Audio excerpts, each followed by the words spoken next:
আজকে আমি আপনাদেরকে দেখাবো মাছের রেসিপি। আগে প্রথমে একটা কড়াইয়ে আমরা মাছকে ভেজে নেওয়ার জন্য কিছু কিছু পরিমাণ তেল দিয়ে মাছগুলো একটু একটু করে বসিয়ে দেওয়া হয়েছে। প্রত্যেকটা মাছকে কড়াইয়ের সাথে সুন্দরভাবে দেওয়া হচ্ছে যাতে ভালো করে পরবর্তীতে আমরা আবার এটাকে নিচে করে উল্টিয়ে ফেলবো ফলটা করে যাতে ভালোভাবে হয়। এরপর আমরা কেটে নিব মরিচ,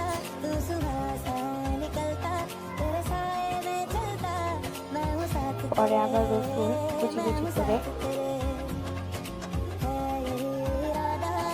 পরবর্তীতে আমরা পেঁয়াজও কেটে নিব।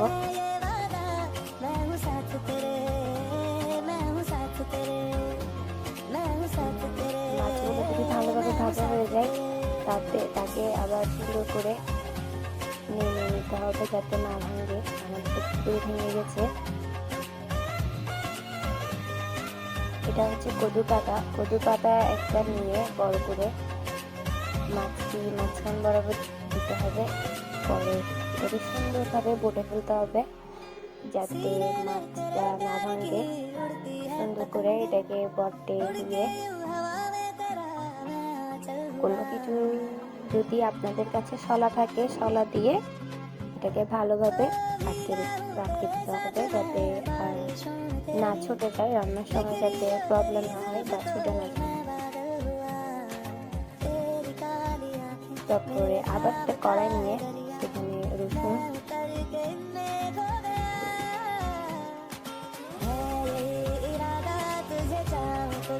পেঁয়াজ,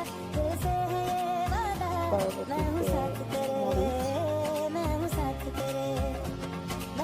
তারপরে সুন্দর করে এখানে আমরা পরবর্তীতে দিয়েছি এটা সরিষা বলে, সরিষা দিয়েছি।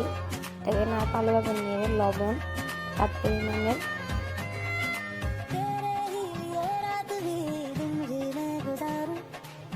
মরিচ, স্বাদ পরিমাণ,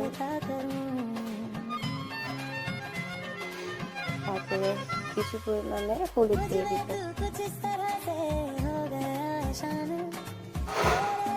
ভালোভাবে নেড়ে নিব সুন্দর করে। তারপরে যখন এটা ভালোভাবে নিয়ে নেওয়া হবে আমরা সুন্দর করে যে কদু দিয়ে যে মাছগুলোকে সুন্দর করে ভেজে রেখেছিলাম সেগুলো একটা একটা করে সুন্দর করে বসিয়ে দিব।